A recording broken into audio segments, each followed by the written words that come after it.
Okay, yes, Alfred Hershey and Maratha Chase in 1952 they proved that DNA is a genetic material by using virus that it infects bacteria called bacteriophages. Okay, ಇಲ್ಲೊಂದು note ಮಾಡಬೇಕಾಗಿದ್ದು ಏನು ಅಂತಂದ್ರೆ okay Griffith experiment ಮಾಡಿದ್ದು 1926, ಇನ್ನ ಎವ್ರೆ experiment ಆಗಿರೋದು 1944, ಇನ್ನ ಹರ್ಷೆ and Chase experiment ಆಗಿರೋದು 1952. ಅಂದ್ರೆ researches it takes time ಅಂತ ಹೇಳಿ ನಾವು ನೋಡ್ಕೋಬಹುದು. ಓಕೆ, ಈಗ ಫಸ್ಟ್ನೇ ಪಾಯಿಂಟ್ ಇಲ್ಲಿ ನಾವು ಕ್ಲಿಯರ್ ಮಾಡಿದ್ವಿ ಏನಂದ್ರೆ bacteriophages which infects bacteria during that time it injects its genetic material. Okay, yes, ಈಗ ಹರ್ಷೆ ಅಂಡ್ ಚೇಸ್ ಇದನ್ನ ಪ್ರೂವ್ ಮಾಡಿದ್ದಕ್ಕೆ ಇದನ್ನ ಹರ್ಷೆ ಅಂಡ್ ಚೇಸ್ ಎಕ್ಸ್ಪೆರಿಮೆಂಟ್ ಅಂತಾನೂ ನಾವು ಕರಿತೀವಿ.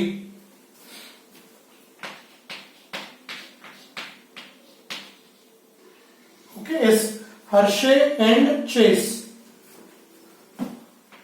ಯಾಕಂದ್ರೆ ಒಂದು ವರ್ಷ ಎಕ್ಸಾಮ್ ಅನುವಲ್ ಎಕ್ಸಾಮ್ ಒಳಗೆ 5 ಮಾರ್ಕ್ಸ್ ಗೆ ಇದು ಬಂದಿತ್ತು. Describe Hershey and Chase experiment to prove DNA as a genetic material. Hershey and Chase experiment. ಯಾಕಂದ್ರೆ ಕ್ವಶನ್ ಯಾವ ತರ ಅವ್ರು ಕೇಳ್ತಾರೆ ಅನ್ನೋದು ನಮ್ಗೆ ಗೊತ್ತಿರಲ್ಲ, ಅದಕ್ಕೆ ಎರಡು ನೆನ್ಪಿರ್ತದ್ರಿ. Okay, prove the DNA as a genetic material, describe the experiment ಅಂದ್ರೆ ಹರ್ಷೆ ಅಂಡ್ ಚೇಸ್ ಬರೀಬೇಕು, ಅಥವಾ ಡೈರೆಕ್ಟ್ ಆಗಿ ಅವ್ರು ಏನಪ್ಪಾ ಅಂದ್ರೆ 5 ಮಾರ್ಕಿಗೆ ಹರ್ಷೆ ಅಂಡ್ ಚೇಸ್ ಎಕ್ಸ್ಪೆರಿಮೆಂಟ್ ಅನ್ನು ಬರೀಬೇಕು. ಈಗ ನಾರ್ಮಲ್ ಆಲ್ರೆಡಿ ನಾವು ಕಲ್ಕೊಂಡಿದೀವಿ, ಅರ್ಥ ಮಾಡ್ಕೊಂಡಿದೀವಿ. ಬ್ಯಾಕ್ಟೀರಿಯೋಫೇಸ್ ನಾರ್ಮಲ್ ಲೈಫ್ ಸೈಕಲ್ ಒಳಗೆ ಏನ್ ಮಾಡುತ್ತೆ, ಬ್ಯಾಕ್ಟೀರಿಯಲ್ ಸೆಲ್ ಸರ್ಫೇಸ್ ಗೆ ಅಟ್ಯಾಚ್ ಆಗಿ ಆ ಸರ್ಫೇಸ್ ಮೇಲಿಂದ ಅದರ ಜೆನೆಟಿಕ್ ಮಟೀರಿಯಲ್ ಒಳಗಡೆ ಇಂಜೆಕ್ಟ್ ಮಾಡುತ್ತೆ.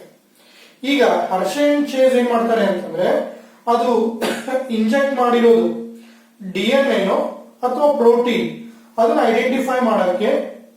Okay, to identify whether it was protein or DNA from virus that entered in bacterial cell, Hershey and Chase they grow some virus in radioactive phosphorus and some virus in radioactive sulfate. Sulfur ಮತ್ತೆ phosphorus ಆ ಒಂದು contents ಇರುವಂತ culture medium ಒಳಗೆ virus ಅನ್ನು separate ಆಗಿ culture ಮಾಡ್ತಾರೆ. Culture ಮಾಡಿದಾಗ radioactive phosphorus ಇರೋದು DNA ಲೇಬಲ್ ಆಗುತ್ತೆ. ಯಾಕೆಂದ್ರೆ ಫಾಸ್ಫೇಟ್ DNA ಒಳಗಿರುತ್ತೆ, ಪ್ರೋಟೀನ್ ಒಳಗಿರಲ್ಲ. ರೇಡಿಯೋ ಆಕ್ಟಿವ್ ಸಲ್ಫರ್ ಇರೋದು ಪ್ರೋಟೀನ್ ಲೇಬಲ್ ಆಗುತ್ತೆ, ರೇಡಿಯೋ ಲೇಬಲ್ ಮಾರ್ಕ್ ಆಗುತ್ತೆ. ಓಕೆ, ಬಟ್ DNA ಆಗಲ್ಲ. ಓಕೆ, ಆಮೇಲೆ ಅವನ್ನ ಏನ್ ಮಾಡ್ತಾರೆ, ಅಲ್ಲೊಟ್ಟು ಇನ್ಫೆಕ್ಟ್ ಮಾಡ್ಲಿಕ್ಕೆ ಕೊಡ್ತಾರೆ. ಅವಾಗ ಅವ್ರಿಗೆ ಗೊತ್ತಾಗುತ್ತೆ ಯಾವ್ದು ಇನ್ಫೆಕ್ಟ್ ಆಯ್ತು ಯಾವ್ದು ಅಂತ ಹೇಳಿ. ಓಕೆ, ಎಸ್, ಈಗ ಅಲ್ಲಿ ಫಸ್ಟ್ ಪಾಯಿಂಟ್ ಏನ್ ಹೇಳ್ತೀವಿ ಅಂದ್ರೆ to identify.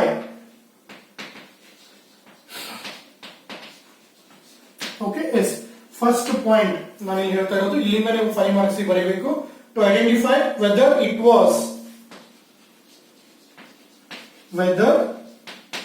Was protein or DNA. Okay, yes, ಅಲ್ಲಿ ಒಂದು ರಿಪ್ರೆಸೆಂಟಿವ್ ಡಯಾಗ್ರಾಮ್ ಇದೆ, ಡಯಾಗ್ರಾಮ್ಗೆ ಸ್ಪೇಸ್ ಬಿಟ್ಕೊಳ್ಳೋಣ. Okay, yes, whether it was protein or DNA from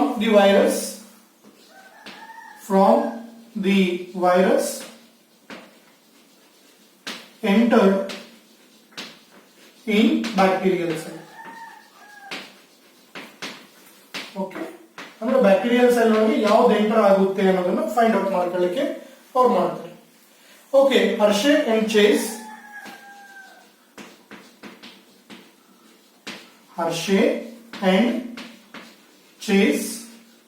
separate ಆಗಿ ಮಾಡ್ತಾರೆ ಎರಡು ಕಲ್ಚರ್ ಅನ್ನ.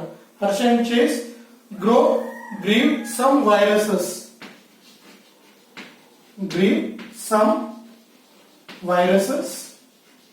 ಅಂದ್ರೆ bacteriophages, some viruses on a medium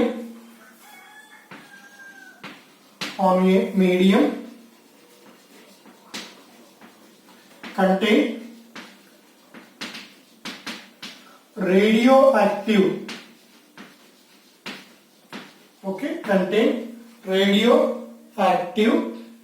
phosphorus.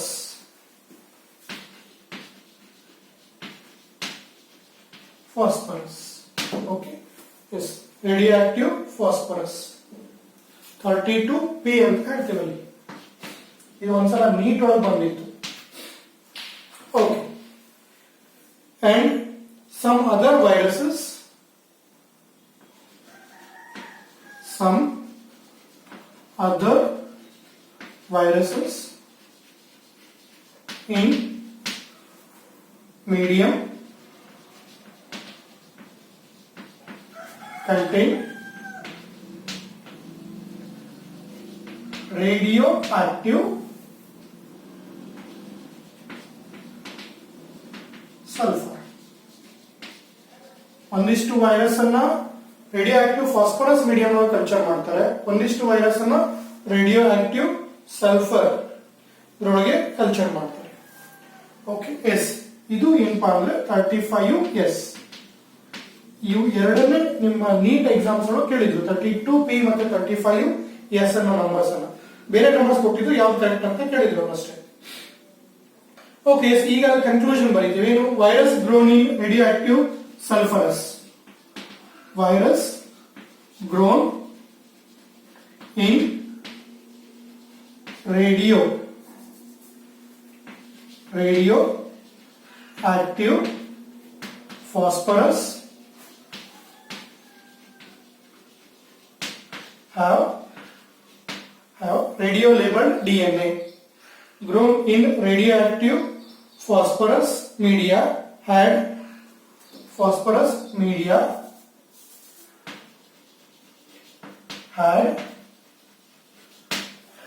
radioactive DNA.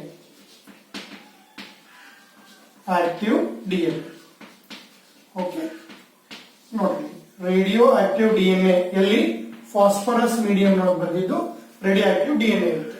ಯಾಕೆಂದ್ರೆ ನಮ್ಗೆ ಗೊತ್ತಿದೆ, ಈ ಫಾಸ್ಫೇಟ್ DNA ಒಳಗಿರುತ್ತೆ, ಪ್ರೋಟೀನ್ ಒಳಗಿರಲ್ಲ. ಫಸ್ಟ್ ಇಯರ್ ಬಯೋಮಾಲಿಕ್ಯೂಲ್ಸ್ ಚಾಪ್ಟರ್ ಒಳಗೆ ನಾವು ಕಲ್ತಿರ್ತೀವಿ ಅದನ್ನ. Okay, next similarly virus grown on radioactive sulphurous. Similarly, virus grown in radioactive sulfur media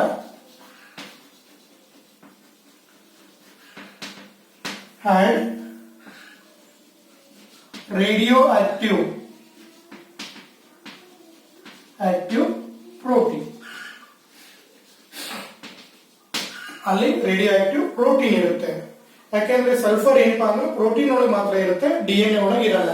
ನಾವು ಆಲ್ರೆಡಿ ಇಲ್ಲಿ ನ್ಯೂಕ್ಲಿಯೋಟೈಡ್ ಕಲಿಬೇಕಂತ ಕಲ್ತಿದ್ದೀವಿ. Nitrogen base, pentose sugar, phosphate ಅಷ್ಟೇ ಇರುತ್ತೆ, ಅಲ್ಲಿ ಸಲ್ಫರ್ ಬರಲ್ಲ. ಓಕೆ, ಹಿಂಗಾಗಿ some viruses they grow in phosphorus medium, they contain radioactive DNA.